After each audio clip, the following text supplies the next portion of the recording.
Good day, ladies and gents. Today we are at the Ukrainian Embassy speaking to the Ambassador of Ukraine to South Africa, Ambassador Abravitova, about the terrible war that's going on in Ukraine.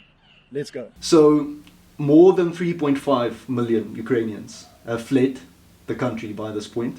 14,000 people are dead. Russia is burning animals alive. And Kiev, the country's capital, is under a constant siege. As a citizen of the Ukraine, who grew up in the Ukraine, in Ukraine, it was your home, how does this make you feel? How does this impact you as a person? Well, first of all, because the war didn't start on the 24th of February, and those 14,000 Ukrainians were killed by Russians before 24th of February. I'm already feeling that bad since 2014. In February, you just seen the outbreak and the full-scale invasion of Russia in Ukraine. That's something that world already could not be silent on. But yes, we have a huge number of people who fled from Ukraine today. 1 million children only. You know, when you will show this video to the youth, I want them to feel that this is the genophond of the nation. Yes. That we are now losing. These are our future. You are your future for this country. Yeah. So this is something that when we're discussing today, the war and the aggression of Russia, every have to feel through. Because it affects the children and they won't have the opportunities to grow up in a safe environment. We just went or coming through COVID. Yes. And the very interesting issue that came up was how this COVID will affect the minds of these children who were stuck without schools, doing their online studies, how it will mentally affect all the generation. So imagine if we speak about COVID, if you survived the wartime, the crimes of war, the violations of human rights, what this generation will feel. Yes, that's absolutely terrible. Russia has repeatedly refused to recognize the validity and independence of Ukraine's democratically elected government. Would you say the values that we as South Africans hold dear, like democracy and freedom, also is under attack in this terrible war? These values are under attack everywhere now. And that's why 141 countries in the United Nations voted to support Ukraine, because it's not only about our people and territorial integrity and sovereignty. This is about rights, human rights, basic laws that all of us agreed to follow. This is about South Africans. Yes. This is about Ukrainians. This is about all democratic world. Yes. More than 140 countries, as you've just said, have all voted to support the Ukraine. Yesterday you tweeted, if you continue to support Russia and doing business with Russians, you have blood on your hands. Do you not think it is a shame if the South African government continues to say we will continue to do business with Russia and our money will also be used to support the killing of innocent Ukrainians? Well, let's put it to the different shelves, because every country has its bilateral relations with another country, and there is nothing wrong to develop these relations. I don't think that this war, and I'm sure this war of Russian regime against Ukraine, is in the interest of Russian people. You see what I mean? Yes, yes. So first of all, when we speak about the vote on different international frameworks and organizations, This is the position that every country has as a right, and it reserves it to be in favor, against, or to be abstained.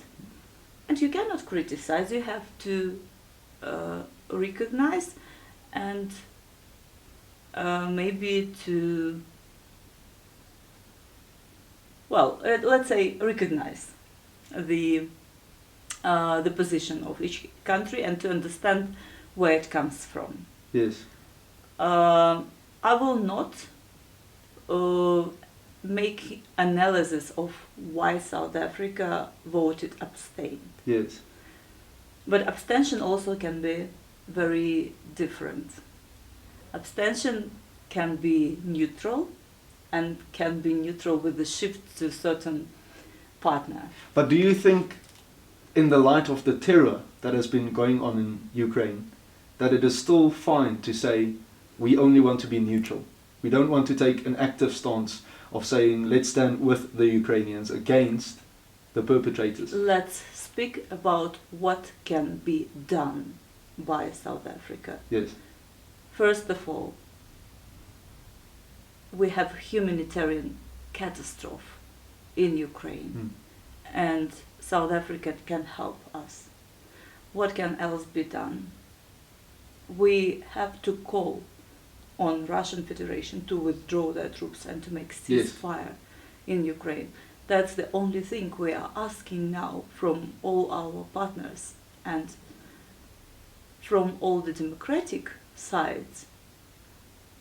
So I think that we have already to tackle the consequences of Russian war in Ukraine and not to speak about whether we are approving that there is a war or not approving, because the war is there. It's very obvious. It's up to each government to call it whatever they call it. Yes. But to help the democratic country, the sovereign country, to tackle the consequences of aggression of another state, I think this is the responsibility of every democratic country. Do you know of any help that we as the public do not know of that came from South Africa in terms of humanitarian help?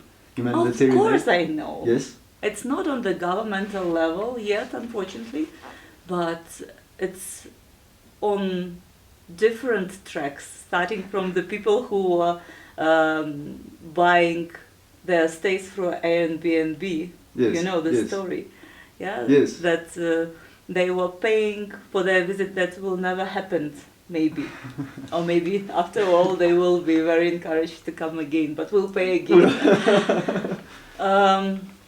People are writing letters saying, you know, we want to adopt Ukrainian family. Fantastic. Not children. In South Africa? Yes, South Africans. And that's... I'm receiving these messages every day. Some hotels are sending us, if there are some refugees from Ukraine, we are able to accommodate them for free. Yes. The artists are coming and bringing through their works. You can check my Twitter today. The South African artist came with icon that he wrote for us, and it's so interesting. The Mother of God taking in her hands weapon, and the I saw the picture. I saw the picture on Twitter. Okay. We'll put it on the video for the people to see. Yeah, so it's a bitter humor, what I say, and I even launched on my Twitter this hashtag sleepless in South Africa or sleepless in Pretoria. Yes, I do understand, of course, our embassy is experiencing, but we see the courage and the sense of humor of our army, and we decided, okay, let us also show that our strength is coming also through this sense of humor. So you will see that every night we are publishing something interesting. Then the gift of the givers is helping a lot. Okay. It's not very obvious because they have around 40, I guess, different units in Europe, but they are helping through them. We have a beautiful organization of Ukrainians in South Africa, which is Ukrainian Association. In South Africa, they also collecting money, some funds being sent to particular regions affected Yes. by Russians in Ukraine, and they are delivering the humanitarian assistance from the door to the door. Then maybe when you will be showing this, it already will be published that Aspen, Yes. this pharmaceutical Yes. corporation, it decided to help Ukraine with different medical assistance. The hubs are in Europe, so we are, because of the difficulties in logistics, we had to do it through European filials. Yes.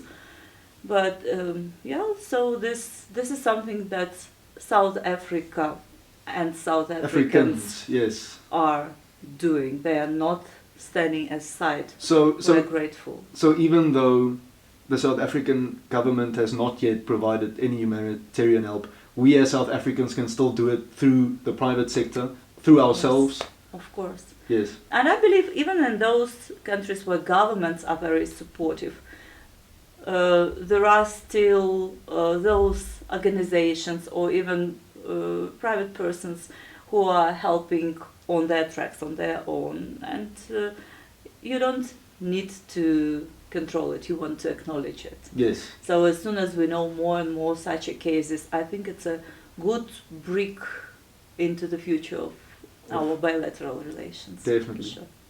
On that issue of bilateral relations, President Ramaphosa said a while ago that he intended to speak to President Zelensky. It came out the other day in questions to both you and Mr. John Steenhuisen that hasn't happened yet. Has that in the meantime happened? Has the President reached out to speak to President Zelensky? Yeah, I think this is the old information that you have. It was as of 11th of March. Yes. Today we are already in 22nd. So yes, on the 22nd day of Russian war in Ukraine, we received official request from 22nd day. Yeah, to have a telephone conversation with President Zelensky. We submitted this request to our president. And we're waiting for the reply. But you understand that the situation in Ukraine is not that it's dramatic, it's that the presidency itself is working in the missile shelters. Yes, yes. So it's not easy in usual schedule of the presidents to match them to talk. No. In the times of war, it's even more difficult. Ambassador, lately in South Africa, a narrative has done the rounds.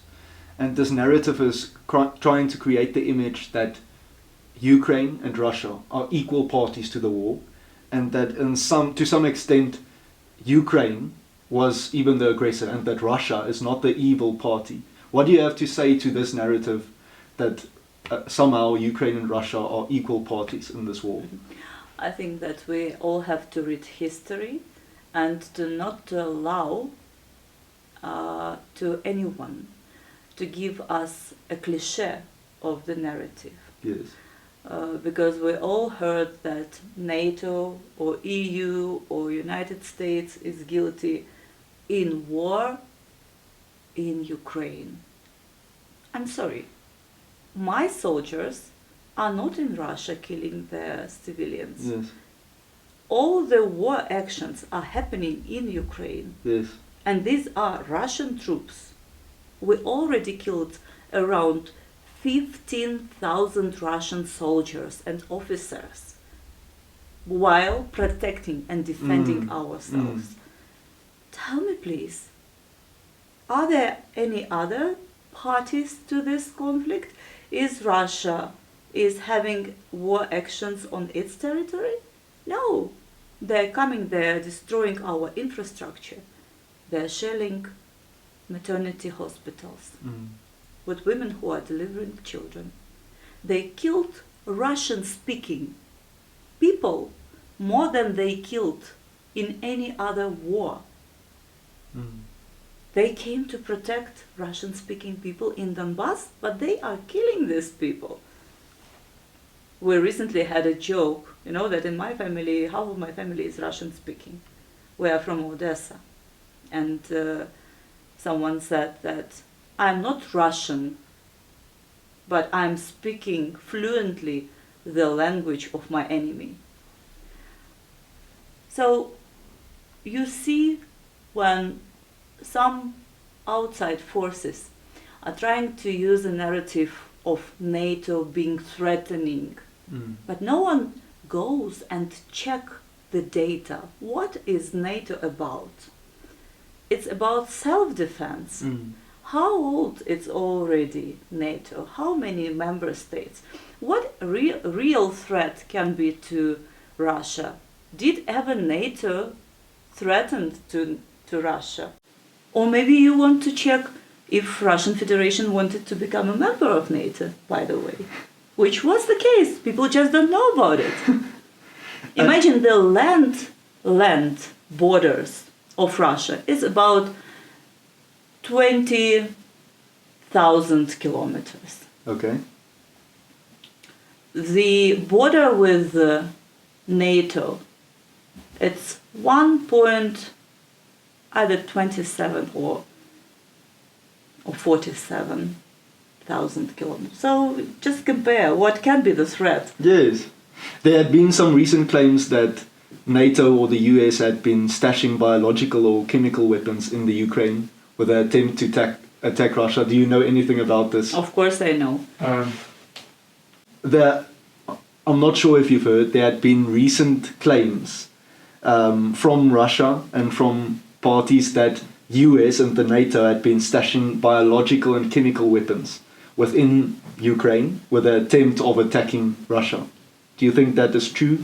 Of course I heard about it, and that's so shameful. This is the tactics of Russians.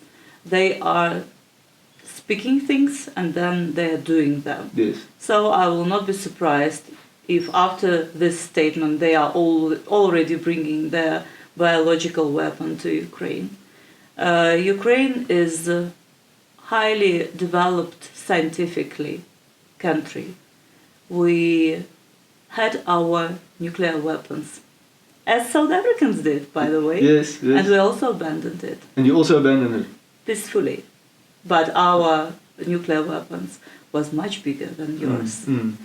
And there were several countries that guaranteed us territorial integrity, sovereignty, and security if we abandon this. There were three of them: Great Britain, United States, and Russian Federation.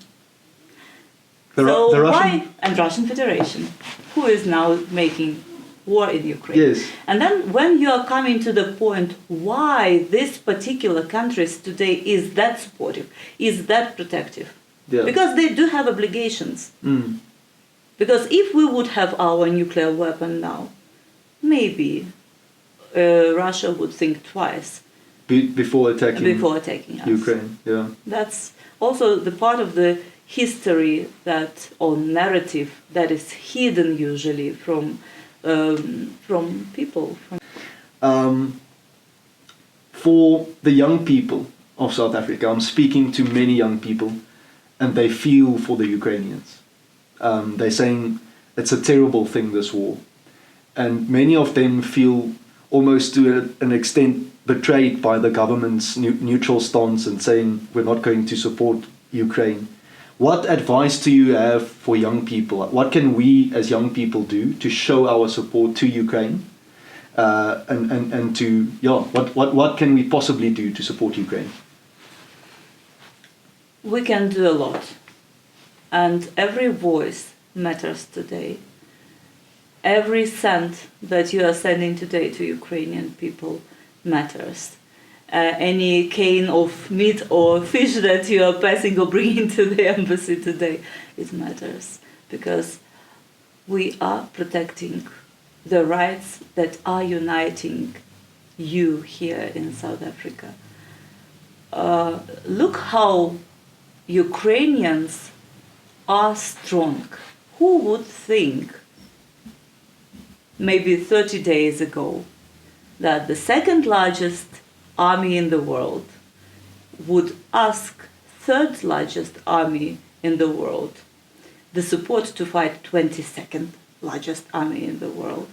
So nothing is impossible, and I think that we have really now to look at the consequences that Russian aggression brought already Yes. by doing the war in Ukraine, and to see how we can help to renew this country, to build it, to grow it up. And I have also some parallel with South Africa. You remember this proteus and your beautiful fynbos that you have. You usually say that it cannot grow again if you don't burn it. Yes. So it's very sad and pity for me to speak about that, but maybe what Russia did, how they burned us, will give the new impetus not only to Ukrainians and to Ukraine, but also to the bilateral relations between our countries. Yes. I believe in that. And We're gonna pick that up. let's just go on. It's very natural. Though. Yes, it's very. Yeah, Huh? we can go on. I definitely agree. I think it would revive the values that we hold dear, the freedom and the democracy that we hold dear, and that President Zelensky and that the Ukrainian people and that you hold dear, isn't that? And then, Ambassador Abravitova, the last question I want to ask you, and this was actually a question from my dad. Okay, it will be my pleasure to answer. So we'll see whether we'll still include it in the video or no. Communist Russia, back in the day, has had a history of persecuting Christians. Do you feel that this current war is anything reminiscent to that persecution, given that 75% of Ukrainians identify and claim to be Christians? Has Christianity strengthened Ukrainians, kept them strong? They trust in God in this terrible war? It's a very complicated question. It would take me a lot of time to answer it the way I would want to answer, but I would say this. First of all, we are very believing nation and always been, and very multicultural, as I told. So it's different confessions that you will see in Ukraine, living and co-surviving together peacefully. It also was a big power for coordination of minds, and that's why the regime of USSR and Communist Party was never tolerating the religion, and for a long time it was prohibited. Yes. Ukrainians opened their archives some time ago to show the atrocities against the religious people at that times. Russians are still keep carrying them closed. Though they are using Russian church to manipulate with minds. And the Ukrainian church broke away from the Russian... church broke away, and we received our Autokefalia, we received our Thomas, and we were acknowledged by other churches. Yes. Meantime, now this is a separate track of Russian war, and even on the African continent. Maybe next time we can speak separately about that, but this is something that also is happening meantime when we are talking today. Yes.